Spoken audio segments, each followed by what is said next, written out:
गले में और कान में ये हेडफोन लगे हुए थे।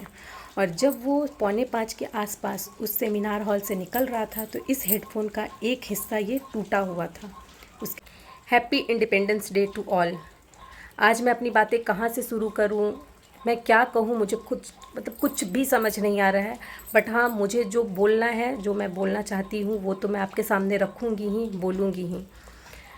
तो मैं सबसे पहले तो ये कहूँगी कि इंडिपेंडेंस डे हम लड़कियों के लिए तो बिल्कुल भी नहीं है। हो सकता है आप लड़कों के लिए हो क्योंकि आप कुछ भी कर सकते हैं, बट हम लड़कियों के लिए इंडिपेंडेंस डे नहीं है। हम इंडिपेंडेंस डे तभी सेलिब्रेट कर पाएंगे जब हम खुद के ये पे घूम पाएंगे, कहीं भी घूम पाएंगे, कहीं भी जा पाएंगे, कहीं भी बेझिझक अपनी बातें रख पाएंगे, हमें किसी बात का डर नहीं होगा। तब जाकर हम भी इंडिपेंडेंस डे सही तरीके से सेलिब्रेट कर पाएंगे। जैसा कि मैंने अपने पिछले वीडियो में बताया कि एक 3.5 साल की बच्ची के साथ उसके वैन ड्राइवर ने रेप करने की कोशिश की या रेप किया।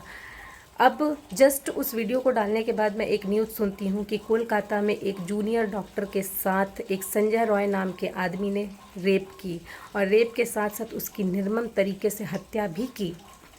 वो जूनियर डॉक्टर हॉस्पिटल में अपने वर्क के लिए रात में थी, उसका नाइट ड्यूटी था। वो अपने काम को ख़त्म करके अपने फ्रेंड्स के साथ डिनर करके गई अपने सेमिनार हॉल में सोने के लिए। जब वो सेमिनार हॉल में सोने के लिए जाती है तो पीछे के दरवाजे से वो अपराधी संजय रॉय घुसता है और वहाँ जाकर वो शराब पीता है, अश्लील वीडियो देखता है और उसके बाद उस लड़की की निर्मम तरीके से हत्या भी करता है और साथ ही रेप भी करता है।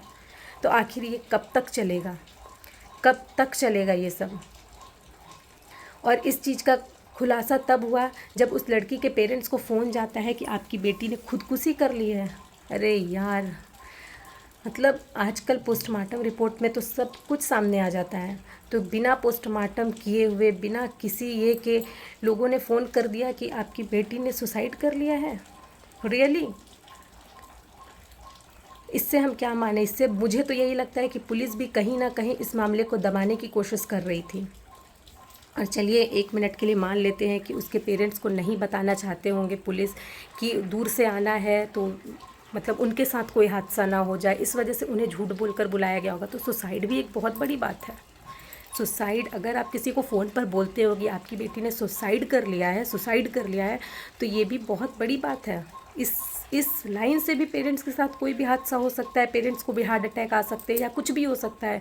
तो इस जगह तो मुझे ये समझ नहीं आ रहा है कि जब आपको झूठ ही बोलना था तो आपने ये क्यों नहीं कहा कि हाँ, आपकी लड़की बीमार है, आप आ जाओ, आपकी लड़की की तबीयत ठीक नहीं है, आप आ जाओ। उन्हें ये इन्फॉर्म क्यों किया गया कि आपकी बेटी ने सुसाइड कर लिया है, जबकि इसमें 1% की भी सच्चाई नहीं थी। उस लड़की ने 11 बजे रात में अपनी माँ से बात किया है कि हाँ माँ, मैं ड्यूटी पर हूँ, मैं खाने जा रही हूँ, खाना खाकर थोड़ा मैं रेस्ट करूँगी।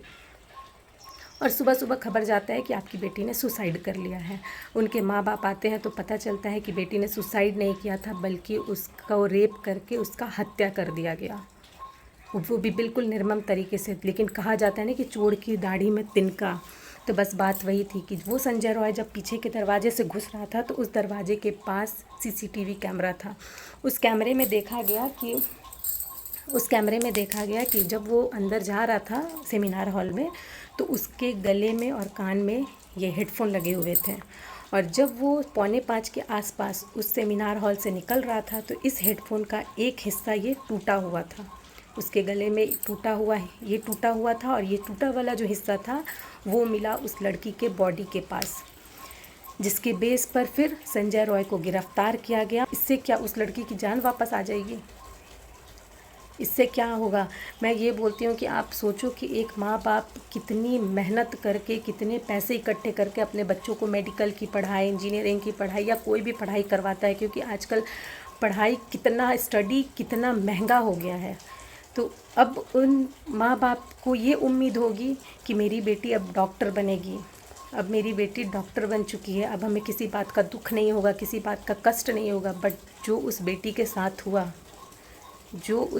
साथ हुआ उसकी भरपाई ना आप कर सकते हैं, ना मैं कर सकती हूँ, ना दुनिया का कोई डॉक्टर, कोई पुलिस, कोई नेता, कोई भी नहीं कर सकता है, कोई भी नहीं कर सकता है।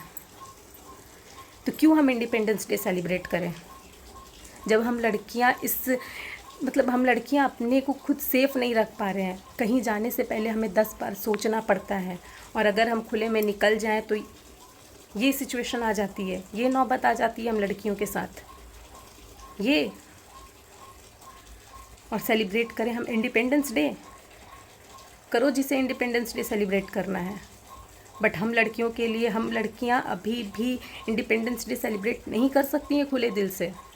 बोल देने से हैप्पी इंडिपेंडेंस डे हैप्पी नहीं हो जाता है। तो इन सब पे अब मेरा मानना ये है कि अब हम लड़कियों को खुद की जिम्मेवारी खुद उठानी होगी, खुद की रक्षा खुद करनी होगी। और हाँ, इंसाफ ही देना है तो पुलिस जो भी ऐसे अपराधी होते हैं उन्हें पब्लिक के हवाले करे, उन्हें रोड में जिंदा जला दे। पुलिस ही जलाए, लेकिन जिंदा जलाए पुलिस, ताकि दूसरे अपराधी ये देखने से पहले कांप उठें, करने से पहले 100 बार सोचे। इससे ज़्यादा मैं कुछ भी नहीं बोलूँगी, इससे ज़्यादा मैं कुछ भी नहीं बोलूँगी। बस जस्टिस चाहिए उस लड़की के लिए, जस्टिस चाहिए उस डॉक्टर के लिए। और अगर पुलिस हो, नेता हो, कोई भी हो, जस्टिस देना चाहता है तो उस अपराधी को पब्लिक के, उसके फैमिली के हवाले कर दे। उसके बाद उसकी फैमिली, पब्लिक जो सज़ा देनी चाहे वो सज़ा दे। और हमें जस्टिस इस बार इसी तरीके से चाहिए। और अगर आप सभी को मेरी बात में इतनी सी भी सच्चाई लग रही है, इतनी सी भी आप, इतना सा भी आप मेरे बातों के साथ एग्री करते हैं, तो इस वीडियो को ज़्यादा से ज़्यादा शेयर करें, ताकि ये वीडियो उस लोगों तक पहुंच पाए, ऐसे अपराधियों तक पहुंच पाए। इससे ज़्यादा मैं कुछ नहीं बोलना चाहूँगी। आप सभी से धन्यवाद।